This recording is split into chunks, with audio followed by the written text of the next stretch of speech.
Welcome to the Church Renewal Podcast from Flourish Coaching. I'm Jeremy. I'm Matt. This is the final installment of the 4-part series called Will My Church Need a Transitional Pastor? In this episode, we're going to look at some much more difficult and painful situations that you need to be aware of. Gross moral failure or betrayal. The last pastor leaving under duress. Tragedy within the congregation. Ongoing gossip or backbiting within the church. And a church controlled by a small group of long-standing families rather than the leaders. As you listen, think about your church. Are we describing your church? If so, and if you would like to talk to us more about the process of doing your own internal deep dive, we want to help you. So after you finish listening to today's podcast, please email us. You can email info@flourishcoaching.org. And if you haven't already listened to the first 3 parts in this deep dive, they're all linked in the episode description below. Matt, we're going to deal today with some of the more difficult situations that a church faces when going through lead pastor transition. Right. And I think it's necessary to highlight some of these things because they deal with the harder issues, whether it's sin or pain or grief or loss. Sure. And this is real stuff that you and I have both watched churches and friends walk through a number of times. So at the outset, I guess I just want to say my heart both goes out to and is burdened for God's people.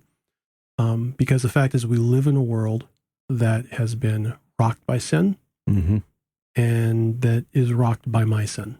And that is always painful. No doubt. So with that in mind, let's start with an easy one. Let's just talk about the church. Easy ones in this one? Backbiters and gossipers. Yeah. What does a transitional pastor have that he's uniquely beneficial to a church that's dealing with this kind of issue? Yeah, so one of the strongest tool that any transitional pastor brings in his backpack is not any of the tools that we've invented here at Flourish that we have, and we use them in churches. It's not his own experiences, though they're prodigious, and he's well suited to that particular church. None of those things are the most. It's not his intellect, it's not his teaching ability, it's not anything that he brings. The strongest thing that the transitional pastor brings with him, strongest two, one's a thing and one's a person. The strongest thing that the transitional pastor brings with him is the gospel. Because Paul says the gospel is the power for salvation. And given that he's saying it to people who are already in the professing church, we take that to mean that the gospel is the power for salvation past. Right? I was saved. It's the power for salvation present. I'm being saved in my sanctification. I was justified. And I'm going to be saved in my glorification. And so the gospel is the power of God for salvation. So the strongest thing that the transitional pastor brings with him is the gospel. But the gospel gets applied by the Holy Spirit, who convicts people of sin, convicts people of righteousness, or their need for Jesus and their need to repent. And where there's gossip and backbiting, it has to be talked about, it has to be confronted, and it needs to be repented of, because unrepented of, Jesus is like, yeah, I think I'm out of here. And that is serious. That's why it gets confronted in the scriptures. And if that's been the history of a church, it's got to be dealt with a caveat. Okay. Sometimes the reason that has happened is because the leadership has failed and the people have amped up their volume. They've amped up their intensity. Jeremy and I were actually talking about this at lunch in relationship to marriage relationships, sometimes that we've worked from, where one spouse will amp up the intensity to try and get the attention of the other spouse. And sometimes congregates, I'm not saying it's not unwise, I'm not saying that it's not sinful, but what I am saying is that sometimes if leaders haven't been paying attention, the congregants ramp up the intensity in order to try and get their attention. And so that can happen sometimes, and we're willing to call that out in either case, because it may be that you have people that are very strong opinions, they're very proud themselves, and they think they know better than leadership, but we look at the leadership and we go, now they're being wise and diplomatic, and they're handling hard things, and they don't actually deserve all this. And other times, frankly, they do. And the backbiting, the gossip, it needs to be called out, and the leaders need to be called out. Does that track? That tracks. And, I guess I don't want to, at the risk of sounding like I'm critiquing the answer you just gave, You said it doesn't mean You it's can not critique sin. it. I wonder if it doesn't necessarily mean that it's sin, because I think there's times when in a church relationship, because you have, we'll talk about this later, but because you have a power dynamic, Right. Walking through a Matthew 18 kind of confrontation, especially when it's from laity to leadership, can be completely halted by leadership. Yes. And when that happens, the only thing that is Unrighteously. Unrighteously, absolutely. Yes. And when that happens, the only resort that's left is either leave, shut up, or talk about it with other people. And I think in the situation where a person is committed, so they're not leaving, Right. It's true, so they're not shutting up, then I think Jesus absolutely uses that person as a mouthpiece, As a code. to raise the temperature, to cause more pain in order to allow the church to hear him more clearly. So this is one of the reasons Jerry's background is in non-denominational churches. My background is in Presbyterian churches. And one of the reasons that I like Presbyterianism is that what we like to say in Presbyterianism is that there's always three options available to God's people in a Presbyterian church. If they try and address an issue and it does not receive satisfaction, they don't get satisfaction when they try and get an issue addressed. There's three options available to them. They can choose to submit.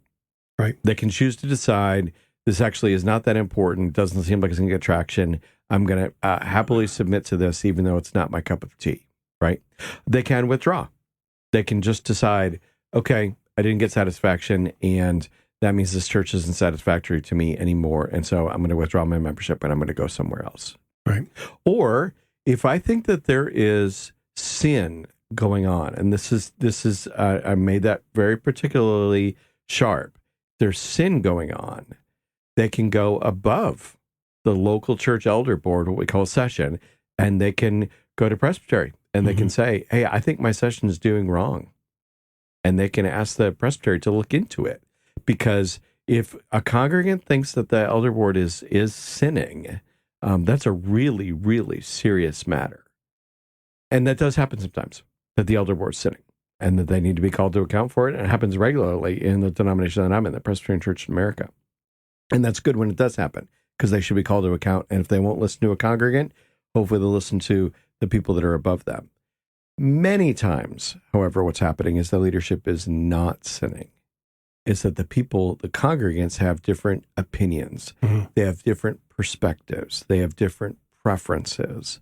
And they can elevate that between them and other congregants and them in leadership. They can elevate those, and frankly, out of their pride.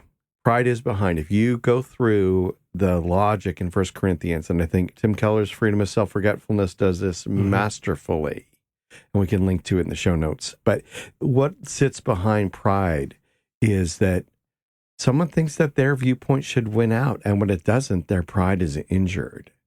And they want to make a stink because their pride is now injured, and they don't have a security in Christ that can support them when their perspective is not adopted by anyone else. Their concept of self is now lost. That's what sits behind conflicts and divisions, desires within your heart, James says, right? So here's what I like to say. Now, this is super blunt, but I'm the New Yorker, and most people are used to that with me. If you know me at all, you know that I can tend to be entirely direct. Here's what I like to say. It can be said gently or not as gently. I'll try and do it gently this time. How's that? Is Jesus as animated about this as you are? And if you think he is as animated about this as you are, let's open our Bibles, and I'd love to see where you show that to me. Okay.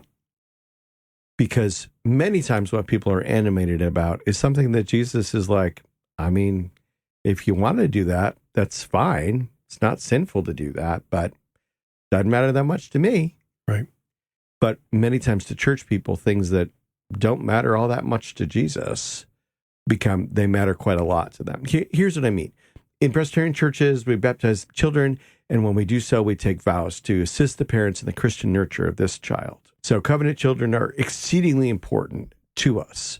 The way that we demonstrate that covenant children are exceedingly important to us doesn't matter that much to Jesus.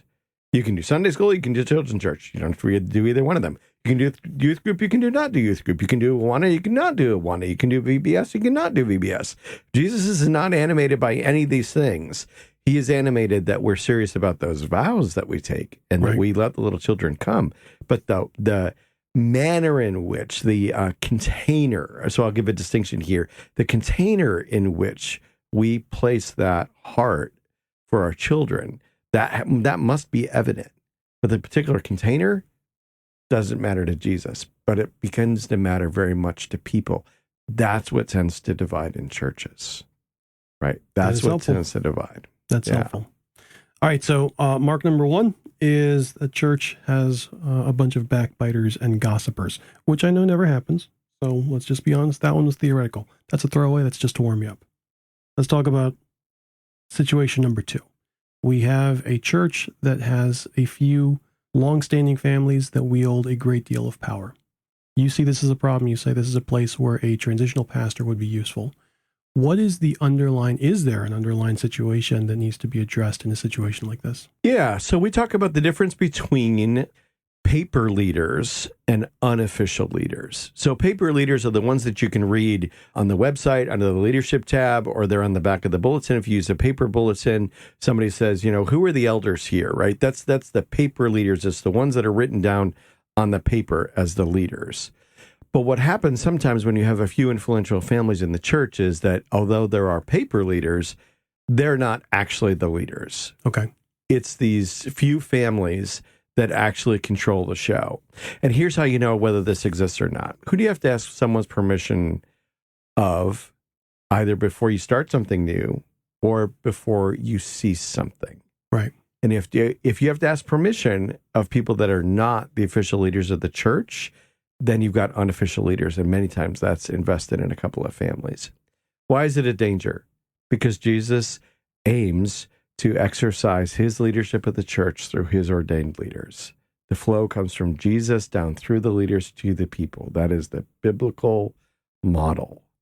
And so when we elect elders, sometimes we get the idea that church works like our representative republic here in America. Well, we're the constituents. Mm-hmm. We elect the elders. They represent us to the elder board. And the scriptures are the absolute inverse of that. That's why elders are under shepherds of Jesus, underneath the great shepherd. The flow of power, control, authority comes from Jesus through his ordained leaders to his people, not the other way.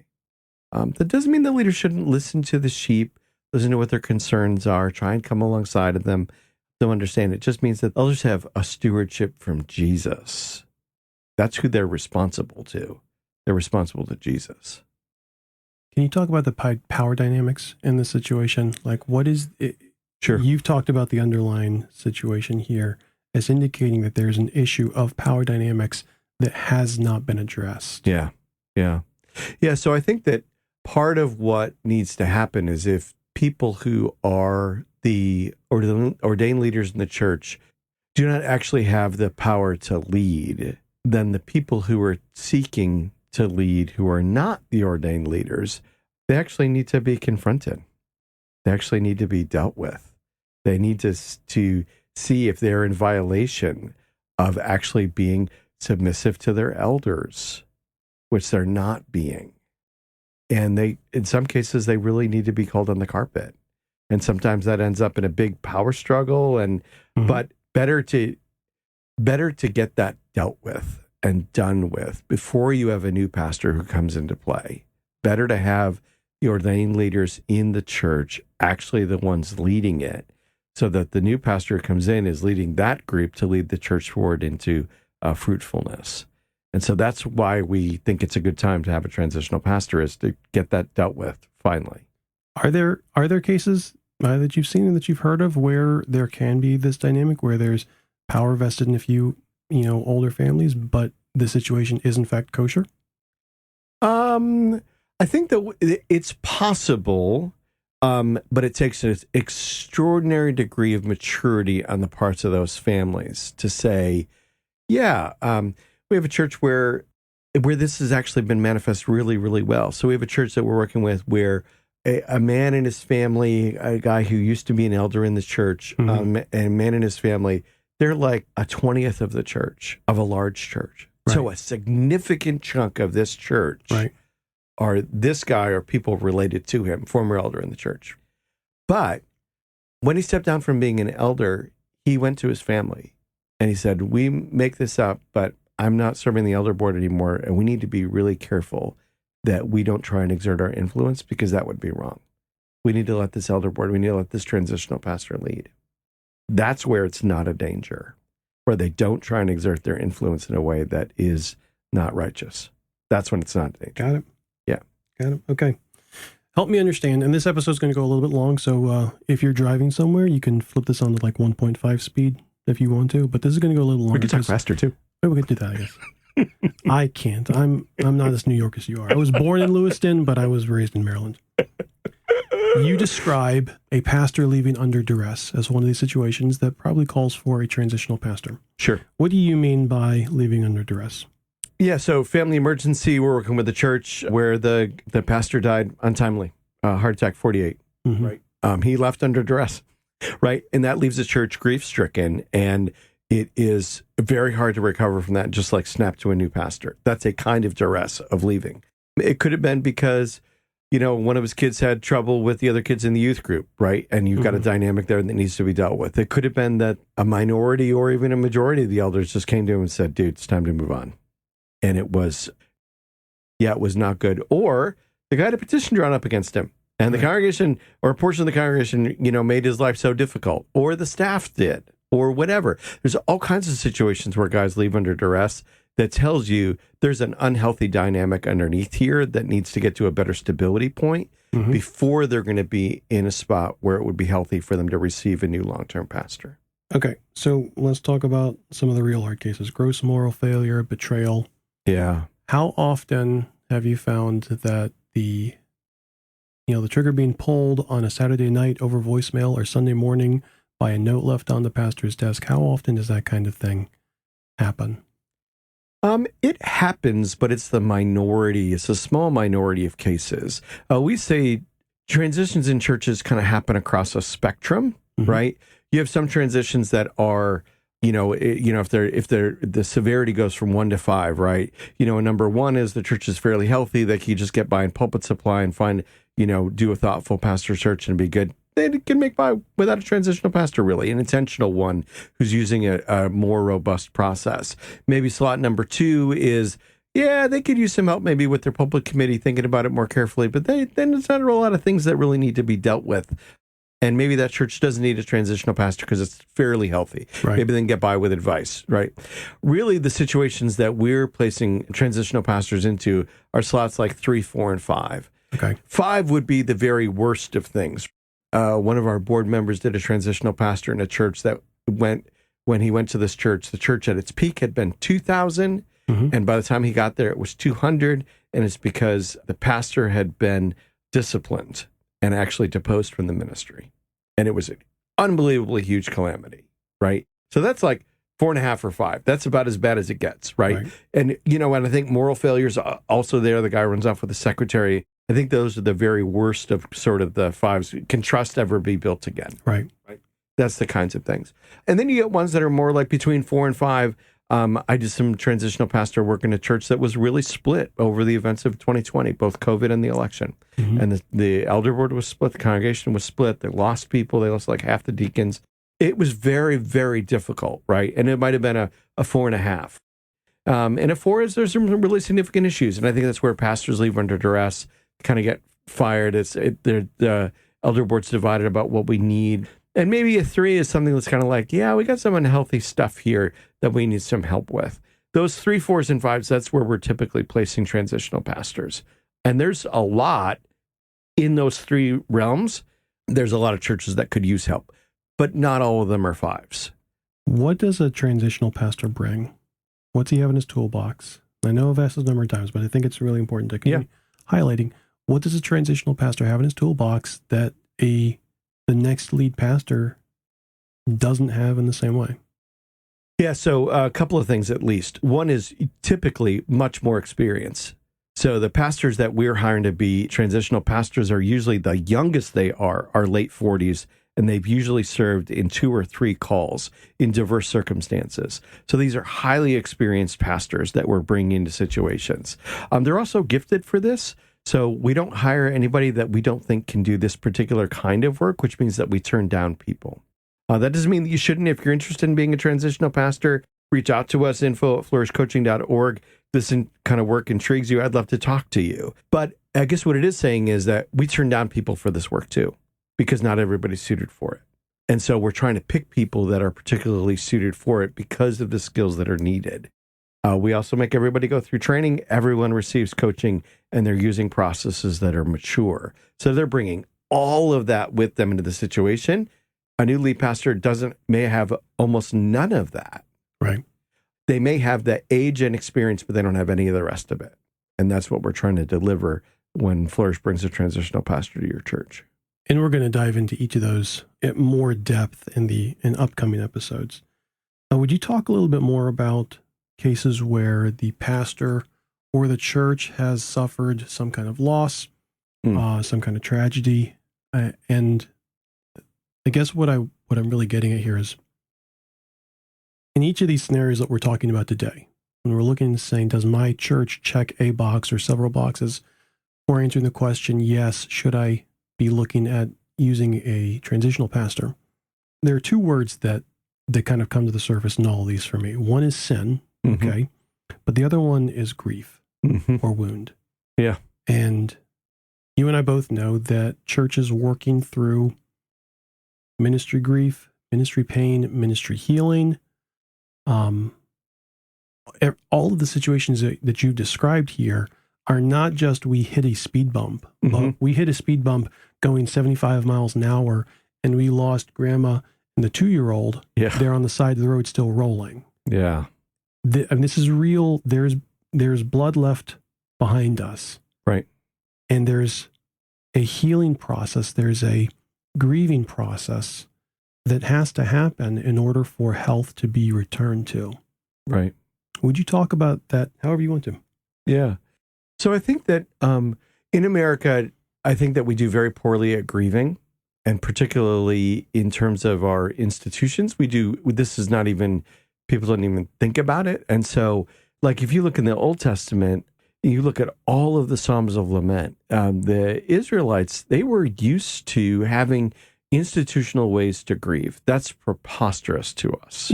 We would never even think to do that. It seems bizarre. If you're a worship leader and you set a new tune to a Psalm of Lament, you're wondering if you're still going to have your job after that week, because everything's supposed to be up and cheerful and it's great. And yes, the gospel's good news, but it's good news in the midst of a lot of sadness and difficulty and challenge, right? I think about this church that we're working with right now, where the pastor died suddenly from a heart attack. He was 48, right? How do you, as a church, it's the guy that started the church, right? And how do you even begin to grapple with that? And you need time and space to do that and not feel the need to rush towards getting a new pastor. And that it's better for you, just like someone who loses their spouse. It is really better if they go through the whole, so at least a cycle of grief. I don't know about process of grief. We can disagree about that. There are features of grief, and it's important that you have experienced those features and know how to deal with them, because they'll recur too.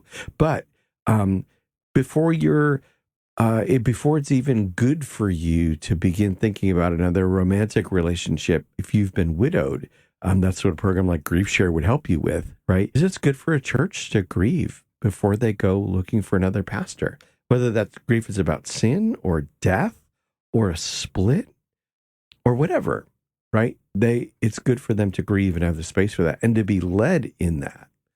Right. Yeah.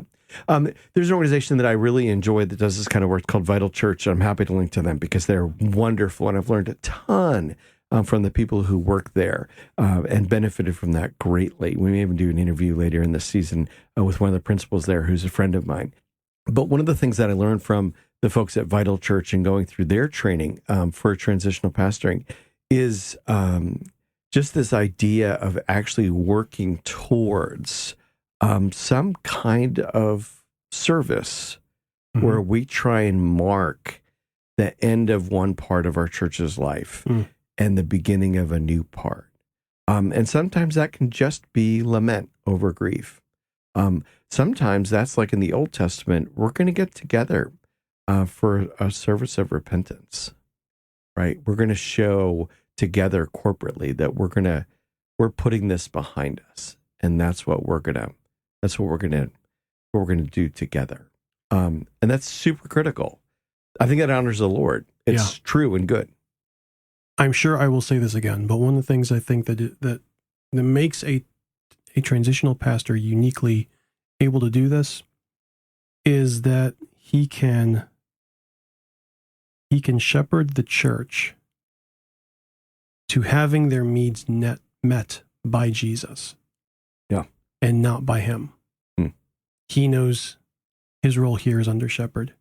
He knows that Jesus is the one that needs to be heard from, that Jesus is the one who loves this church, that Jesus is the one who wants to see them healthy, that Jesus is the one who can heal them, and that he is not the intermediary between God and man. His job is to point them and lead them and walk with them to Jesus and then step out of the way. That's good. Because he knows that going in, I think he can be uniquely beneficial to a church going through something where they probably don't have the impulse at that moment to actually slow down. The impulse and pain is get through this as quickly as possible. Get this in the rearview mirror. Let's deal with this. Let's diagnose this. Let's deal with it. Let's get it done because this sucks. Right. And unfortunately, Jesus is not an ER doctor. No. He's a gardener. Yeah, that's good. And churches that have lost their pastors are, one way to describe them that I think is actually helpful is they're very anxious. They're unsettled, and they want to be done with that sense of being in the wilderness without a pastor as quickly as possible. And I'm not sure that that's always what God wants to do. I think he wants us to learn the lessons of the wilderness, whatever they are for a particular church. He wants us to learn them. Is he a tame lion? No, sorry. He's loving, though. How about that? Thank you for this time, Matt. Thank you, listener, for sticking with us. I know this has been long. I hope this has been beneficial. All of these things that we've talked about will be linked in the show notes. I encourage you, if you have questions, if you have concerns, to dig through some of these resources and to reach out. We'd love to hear from you with any questions or concerns that you do have. Thank you very much. We'll talk to you soon.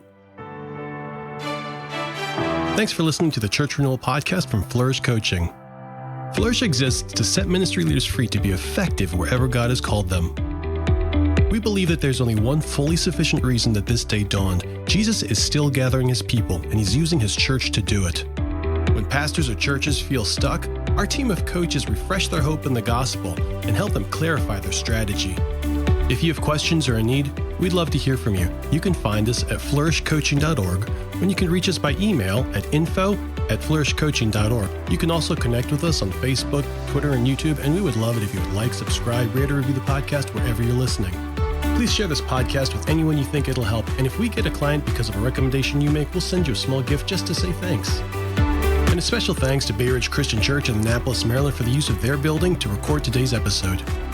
All music for this show has been licensed and was composed and created by artists. The Church Renewal Podcast was produced by me, Jeremy Seferati, in association with Flourish Coaching, with the goal of equipping and encouraging your church to flourish wherever God has called you.